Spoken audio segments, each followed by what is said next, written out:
While areas around the country are now under GCQ and MGCQ, Iligan City's lone area is still under modified enhanced community quarantine. We have Rial Soroche of GMA Regional TV 1 Mindanao for the update live.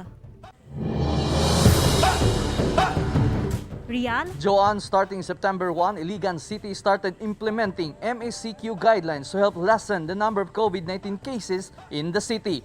Two areas in Socsargen record their first COVID deaths, while the Davao City government is set to reopen the Rojas Night Market.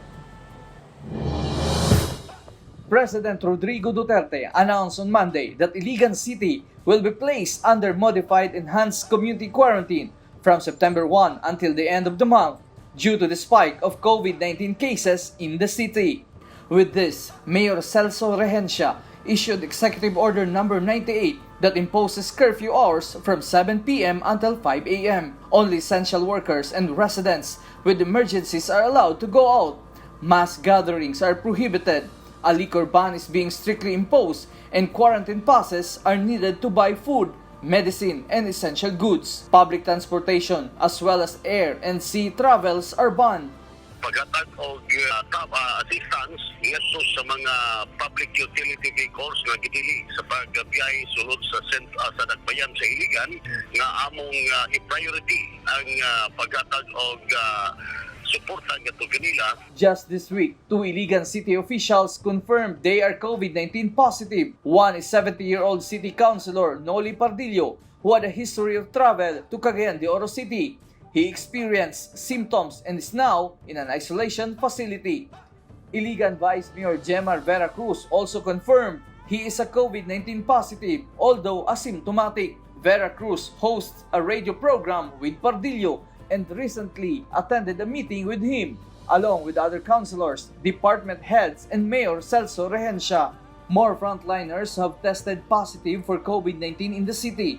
6 nurses at Gregorio Lioch Memorial Hospital tested positive for the virus, while a total of 37 police personnel were infected as well. Meanwhile, of the almost 400 confirmed COVID-19 cases in Iligan City, almost 300 of these are due to local transmission. Yesterday, National IATF Chief Implementer Secretary Carlito Galvez Jr., PCO Secretary Martin Andanar, and the Regional IATF in Region 10 visited Iligan City to discuss measures to curb the spread of COVID-19.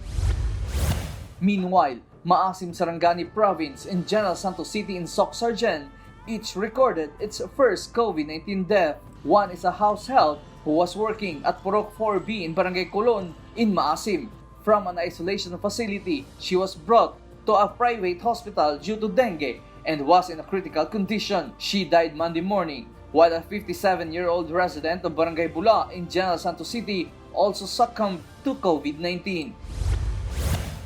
In Davao City, the Rojas Night Market is set to reopen this month. With this, the city government urged vendors and suppliers to undergo baseline swabbing to prevent the further spread of COVID-19. Iswab tanan suppliers, vendors, masahista, tindera na iswab na sila tanan, and then pati ang security na assigned din iswab sila tanan, and then itest sila tanan, ay sila pasog dun. Lanao del Sur will also be placed under modified enhanced community quarantine starting September 7 up to September 30 this year. This is due to the sudden rise of COVID-19 cases and the presence of local transmission. Joanne. Thank you, Rial Soroche.